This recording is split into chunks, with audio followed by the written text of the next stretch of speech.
The sun beat down on the bustling streets of Jaipur, India. It was a day like any other, or so it seemed. A man named Rohan pushed his cart through the crowded spice market. The air was thick with the smell of cumin, turmeric, and cardamom. Rohan smiled at his customers, his friendly face a familiar sight. He loved his work. He loved the vibrant colors and the lively sounds of the city. He had a wife, Priya, and a young son, Avi, waiting for him at home. Life was simple, and life was good. But, something was about to change. A dark cloud was gathering, one that no one could see. As the day wore on, a strange chill crept into the air around Rohan's cart. It wasn't the weather, it was something else. Rohan shivered. Even though the sun was still hot, he felt a sudden sharp headache, like a nail being hammered into his skull. He dropped a bag of star anise, its contents scattering across the dusty ground. His hands started to tremble. He tried to tell himself it was just the heat, that maybe he hadn't had enough water, but deep down, a cold fear began to grow. This felt different. This felt wrong. A shadow had fallen over him, and it wasn't from the clouds. When Rohan returned home that evening, he was not the same man who had left that morning. His usual warm smile was gone, replaced by a cold, empty stare. He didn't greet his wife or hug his son. He walked past them as if they were ghosts and sat down in a dark corner of the room. Rohan, what's wrong? Please talk to me. He didn't answer. He just sat there staring at the wall, his eyes dark and unfamiliar. Avi, his son, started to cry. He was scared of his own father. The happy home that Priya and Rohan had built was suddenly filled with an unnerving silence. The days that followed were even worse. Rohan stopped going to the market. He stopped eating. He would spend hours muttering to himself in the corner, but the words were not his own. They were strange, guttural sounds, a language Priya had never heard before. Sometimes he would laugh, a horrible, chilling sound that echoed through the small house. At night, Priya would hear him speaking in the darkness, his voice changing, becoming deeper and harsher. It was the voice of a stranger who had taken over her husband's body. This isn't just an illness, this is a nightmare. I need help. Priya was desperate. The local doctors were baffled. The village elders offered prayers and remedies, but nothing worked. Rohan only grew worse. His body would sometimes contort into impossible shapes, and he would scream words that made the walls tremble. One evening, as a wise old woman from the village sat with the family, Rohan suddenly spoke. But this time, the words were clear. They were not Hindi. They were not English. They were Spanish. The old woman's eyes widened in fear. She recognized the ancient tongue from old stories of dark spirits from faraway lands. The old woman explained what she feared. Rohan was not sick. He was possessed. And the spirit inside him was not from India. It was from somewhere else, a place across the seas. Using an old book of symbols, she helped Priya communicate with the entity. They would ask a question in Hindi, and Rohan, in that terrible deep voice, would snarl back in Spanish. They asked its name. What is your name? El acosador, it growled, which meant the stalker. They asked where it was from. Where are you from? Seville, it hissed. A city in Spain. The family was terrified. How could a demon from Spain find its way into a spice merchant in Jaipur? The news was frightening, but it also gave them a glimmer of hope. If they knew where the demon came from, maybe they could find someone who knew how to fight it.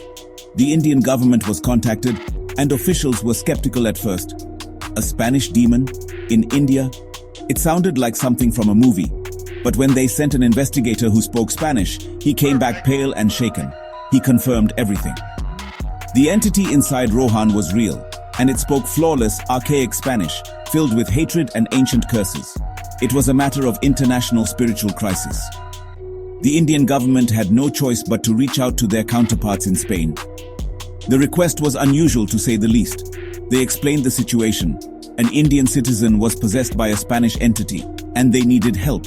The Spanish government, with its long and storied history of dealing with such phenomena, took the request seriously. They had a special department for these matters, a department the public rarely heard about. They knew exactly who to send. They would dispatch their best, a man who had faced the darkest corners of the supernatural world. His name was Father Mateo. Father Mateo was not what Priya's family expected. He was not a frail old man clutching a cross. He was a strong, serious man with eyes that seemed to see right through you. He arrived in Jaipur carrying a simple leather bag. He didn't look like a priest who fought demons. He looked more like a detective arriving at a crime scene. He was sent by his government. an official envoy on a sacred mission. He greeted Rohan's family with a quiet confidence that was strangely calming. I am here to help you. I will do everything I can to bring Rohan back. For the first time in weeks, Priya felt a flicker of hope. Father Mateo's first task was to understand the enemy. He spent a full day just observing Rohan. He didn't speak, he just watched and listened.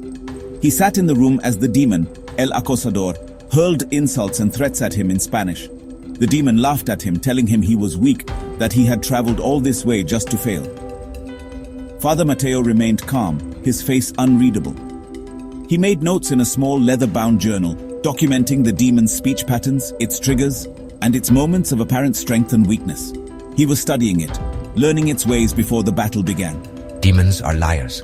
El Acosador claims to be a powerful stalker from Seville, but it may be hiding its true nature and purpose. Why would it travel halfway across the world to possess a simple spice merchant? It doesn't make sense. Has Rohan acquired anything new recently? Anything from a foreign land? Wait, yes. A few weeks ago, a tourist traded an old ornate silver coin for some saffron. Rohan was fascinated by it. Please show me the coin. As soon as it was brought into the room, the demon inside Rohan began to scream. It was a shriek of pure rage and fear. Oh my god, what's happening? No, maldita si, it howled. Father Mateo knew he had found the source. The demon was not attached to Rohan, it was attached to the coin. It was a cursed artifact. El Acosador was a territorial spirit, bound to the object, and it had followed the coin from Spain to India. Now the exorcist knew how to fight it. The battle would not be for Rohan's soul alone, but for the very object that served as the demon's anchor in this world. The exorcism began at dusk. Father Mateo prepared the room, placing candles and symbols of his faith around Rohan, who was now tied gently to a sturdy chair for his own safety. He held the cursed silver coin in one hand and his holy book in the other. Priya and Avi huddled in the next room, listening to the sounds of the struggle. In nomine Patris et Filii et Spiritus Sancti. Father Mateo began to pray, his voice strong and steady, reciting ancient rites in Latin. The demon responded with fury. The room grew cold, and the candles flickered wildly as if caught in a gale. The house itself seemed to groan under the spiritual pressure. El Acosador fought back with all its might. It made Rohan's body thrash against the ropes. It spoke in Priya's voice, begging Father Mateo to stop, telling him he was hurting Rohan. Then, it mimicked the cries of their son, Avi. It was a cruel, desperate trick to break the exorcist's concentration. Please, Father, don't let it hurt him. But Father Mateo was unshaken. He knew the demon's tactics. He focused his will, his voice rising in power, commanding the unclean spirit to reveal its true name and purpose. He held the silver coin forward, and it began to glow with a faint, sickly green light. The battle for Rohan's body was at its peak. Veda retro, Satana. He pressed a sacred medallion against Rohan's forehead. A hiss of smoke rose from the point of contact, and the demon let out a final ear-splitting scream that shattered a nearby window. The silver coin in the exorcist's hand suddenly turned black and cracked in two. A foul-smelling wind rushed out of the room, and then silence. The candles burned steadily once more. The air grew warm again. Rohan's body slumped forward in the chair, unconscious but peaceful. The battle was over. Rohan, are you okay? Oh, thank God. Priya rushed into the room and held her husband. His breathing was normal. The cold, hateful look in his eyes was gone. He was simply Rohan again. Father Mateo, looking tired but triumphant, explained that the demon's connection was broken when the coin was destroyed.